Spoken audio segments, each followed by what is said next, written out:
इस कहानी के सभी पात्र और घटनाएं काल्पनिक हैं, जिसका किसी भी व्यक्ति या घटना से कोई संबंध नहीं है। यदि किसी घटना के साथ इसकी समानता होती है, तो इसे मात्र एक संयोग कहा जाएगा।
दिगंत और अनंत तक गूंजायमान है। ब्रह्मनाद है विधि का वो अटल विधान है। धर्म की अधर्म पर विजय का वो प्रमाण है। जायमान है वो अटल विधान है। विजय का वो प्रमाण है। ब्रह्मांड का महान योद्धा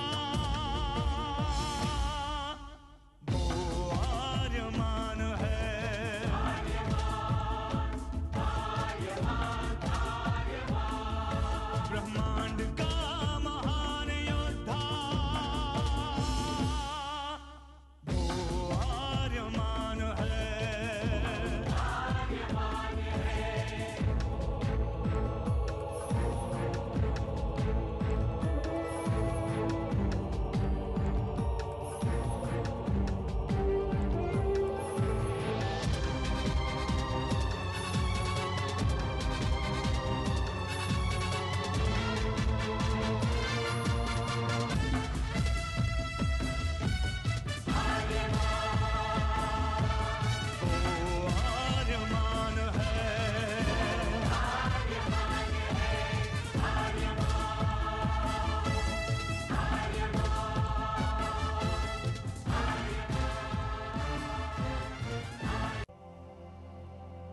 अनंत असीम ब्रह्मांड, अद्भुत, विशाल, विराट, जहां असंख्य आकाश गंगाएं प्रतिक्षण बनती रहती हैं, मिटती रहती हैं। हर आकाश गंगा में होते हैं अनगिनत तारे, अनेकों सूरज, और सूरज के साथ होता है अपना सौर मंडल, जिसमें रहते हैं अनेकों ग्रह। न जाने कितने सूरज चमके और बुझ गए, न जाने कितने तारे चमके और खो गए, न जाने कितने ग्रह, कितनी पृथ्वियां, कितनी सभ्यताएं बनी, बढ़ी और खो गई समय की इस अनंत धारा में। इन्हीं अनजानी परंतु अमर गाथाओं में से एक है महागाथा ब्रह्मांड के योद्धा आर्यमान की। बहुत समय पहले पृथ्वी से लाखों प्रकाश वर्ष दूर आर्याना आकाश गंगा में एक ग्रह था, थार।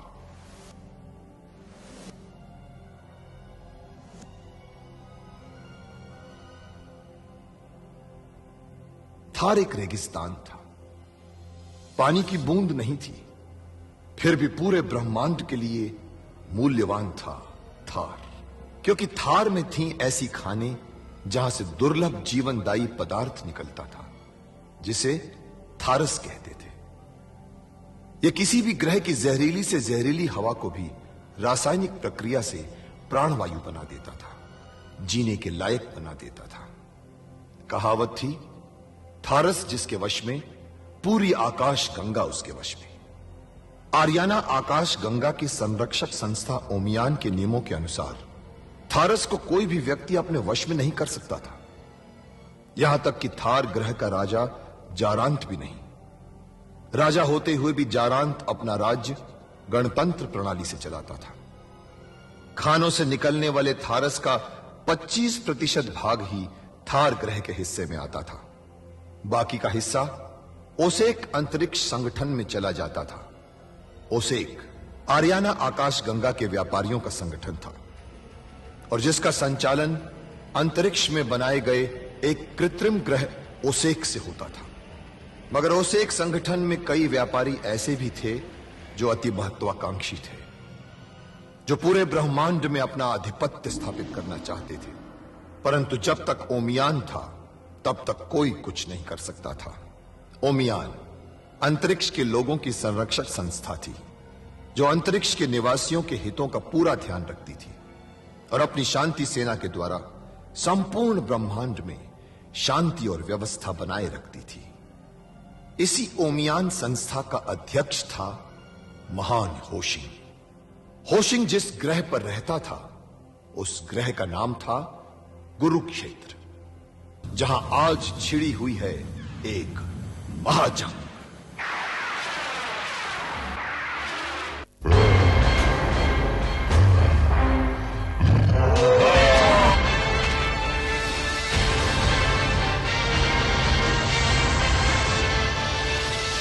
आर्यमान, इस यंत्र से हम छूट सकते हैं।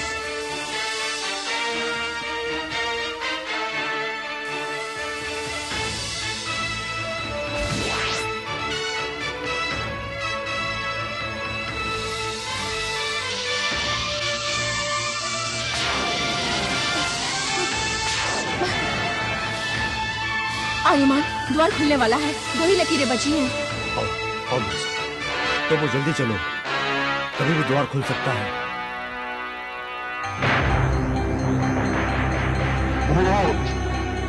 आकाश गंगा का द्वार खुल गया। आकाश गंगा का द्वार खुल गया।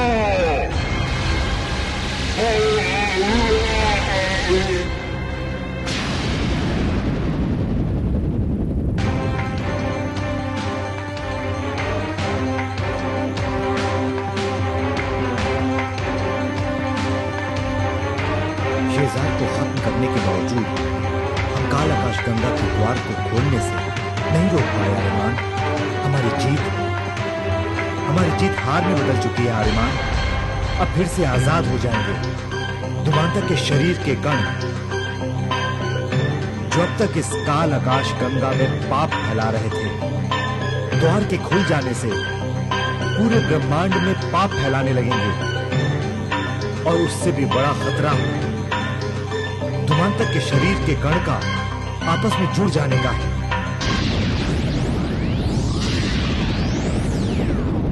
तो क्या धुमांतक के शरीर के कण आकाश गंगा में दोबारा जुड़ सकते हैं नौशुन? हाँ, अब काल आकाश गंगा का द्वार खुल चुका है। अब वो शक्ति खत्म हो चुकी है जो धुमांतक को बांधे हुई थी। अब वो फिर से अपना शरीर हासिल करके रहेगा आर्यमान।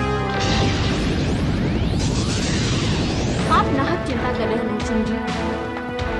अगर धुमांतक ने शरीर हासिल कर भी लिया तो आर्यमान है ना, जैसे इन्होंने शिजार को खत्म किया वैसे ही मार देंगे धुमांतक को भी। नहीं, धुमांतक को कोई नहीं मार सकता क्योंकि अमर है वो। क्या? तो तुम नहीं जानती धुमांतक की कहानी? वो सचमुच अमर है शीरा, क्योंकि उसका जन्म आज से 4500 वर्ष पूर्व धूमकेतु पर जीवाणुओं से बने अंडे से हुआ।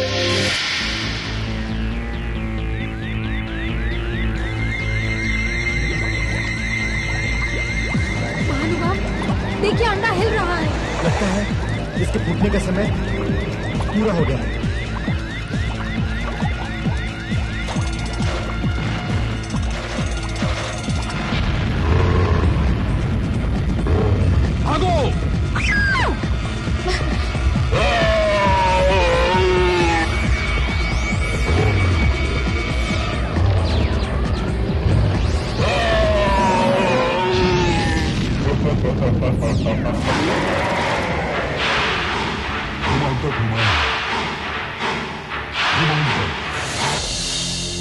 बहुत महत्वाकांक्षी था, पूरे ब्रह्मांड को अपना गुलाम बनाना चाहता था।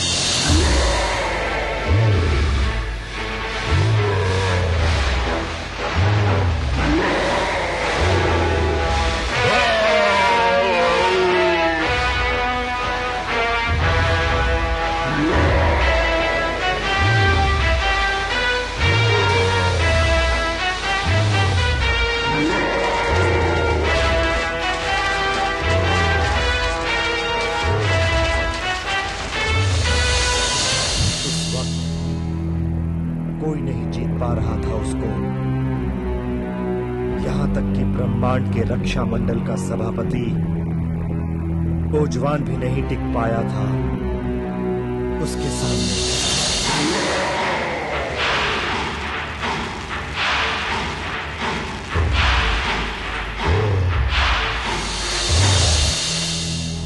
तब उसके गुरु की आत्मा ने उपाय बताया था ओजवान को धुमांतक को वश में करने का। उन्होंने 3 विशिष्ट चीजें बनाने के लिए कहा था ओजवान को। कौन सी 3 चीजें? एक दिव्य यान, एक दिव्य तलवार और एक दिव्य वस्त्र, जिसे ब्रह्मांड के वैज्ञानिकों ने विशिष्ट ऊर्जा से बनाया था।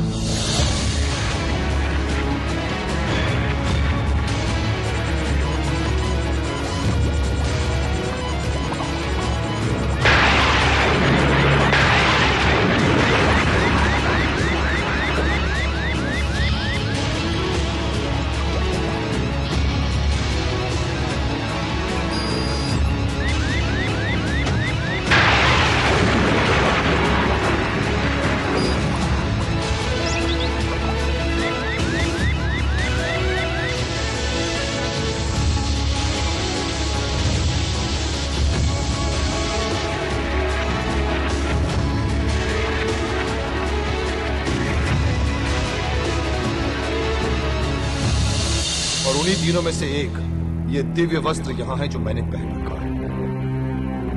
इसी दिव्य वस्त्र को पहनकर धुमांतक को काबू किया था उस ओजवान ने।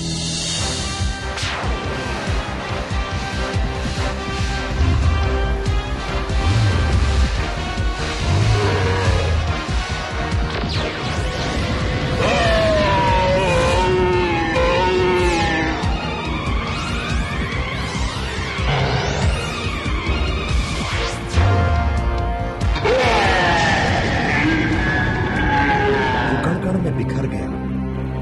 ओजवान ने फिर काल आकाश गंगा के द्वार को बंद करके कैद कर दिया और आज वो द्वार फिर से खुल चुका है।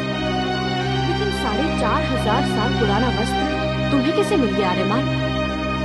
मेरे गुरु ने मुझे दिया है शिरा। शायद मैं ओजवान का पुनर्जन्म इसलिए। परंतु अभी भी दिव्य यान और उस दिव्य तलवार चंद्रहास को मुझे खुद छूना। पूरे ब्रह्मांड की रक्षा करने की जिम्मेदारी जो मेरे कंधों पर मेरे गुरुदेव ने सौंपी है, उसके लिए उन तीनों चीजों का मेरे पास होना बहुत जरूरी है। और अब तो धुमांतक पर काबू पाने के लिए भी तुम्हारे पास उनका होना जरूरी है आर्यमान। इसलिए हमें समय गंवाए बिना चंद्रहास की तलाश में निकलना चाहिए आर्यमान। तुम ठीक कह रहे हो प्रभु। अब हमें सचमुच चलना चाहिए। चाहूं तो भी रोक नहीं पाऊंगी।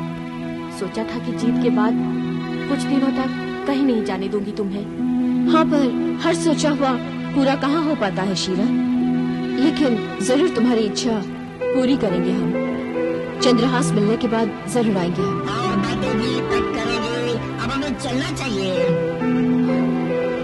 चलो, मैं तुम लोगों को यान तक छोड़ देती हूँ। आओ।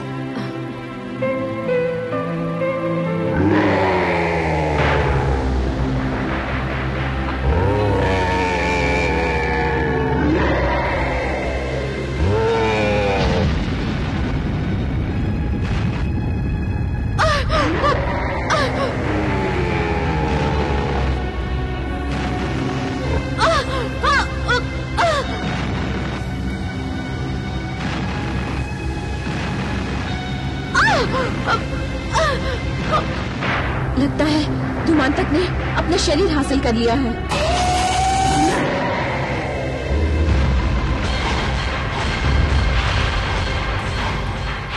आखिरकार तू फिर से मेरे सामने आ गया अदने इंसान। इस बार तू बच नहीं सकता, क्योंकि मैं धूमांतक हूँ, धूमकेतु का बेटा धूमांतक। तेरी मौत हर बार मेरे हाथों लिखी हुई है गोमांतक, इसलिए तू फिर मेरे सामने आ गया। तेरी वजह से हजारों सालों तक कण कण में बिखर कर कैद रहना पड़ा इस काल आकाश गंगा में। लेकिन अब तेरा बनाया आकाश गंगा का बंद द्वार खुल चुका है, खुल चुका है। आजाद हो चुका है धूमांतक। अब तुझे नहीं छोड़ूंगा ओजवान। मैं ओजवान नहीं, आर्यमान हूँ, आर्यमान। ब्रह्मांड से तुम जैसे को खत्म करने वाला एक योद्धा। मगर धूमांतक खत्म नहीं हो सकता, कभी खत्म नहीं हो सकता। खत्म तो अब तू होगा।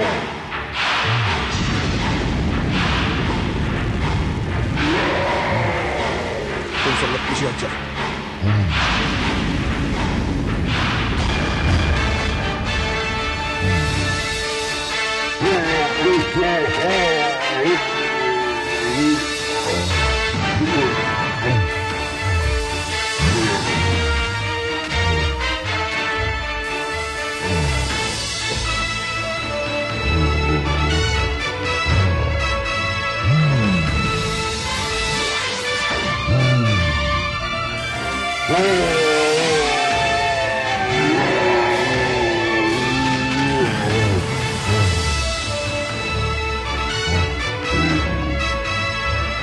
आर्यमान, समय मत गवाओ, इससे लड़ना छोड़कर चंद्रहास को ढूंढने चलो।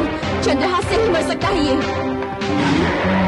भगवान की चंद्रहास हासिल करना चाहता है। तू भी ओजवान की तरह इन कपड़ों के कारण बच रहा है। बेशक मैं तुझे नहीं मार सकता, लेकिन तू भी मुझे नहीं मार सकता है आर्यमान। चंद्रहास के बगैर तू मुझे नहीं मार सकता। लेकिन अब चंद्रहास को धूमांतक किसी के हाथों में लगने नहीं देगा। भूल मत, मैं तेरी तरह इंसान नहीं हूँ।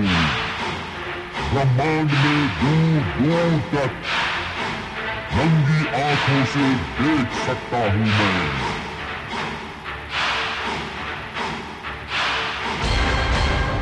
उस चंद्रहास की गंध को सूंघ कर उसे ढूंढ सकता हूँ मैं।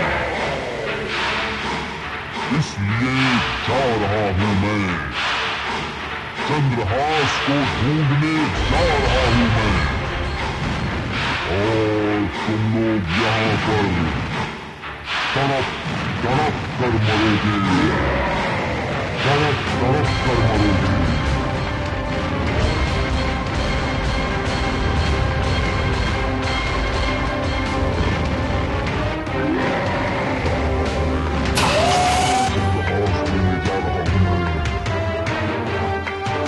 आर्यमान, कहीं उसने तुमसे पहले चंद्रहास हासिल कर ली तो? ऐसा कभी नहीं होगा नौशन। चंद्रहास पर मेरा अधिकार है। ओजवान के बाद वो मुझे मिलनी है, ये सुनिश्चित है। मैं धूमांतक से पहले उस चंद्रहास को किसी भी तरह से हासिल करके रहूंगा।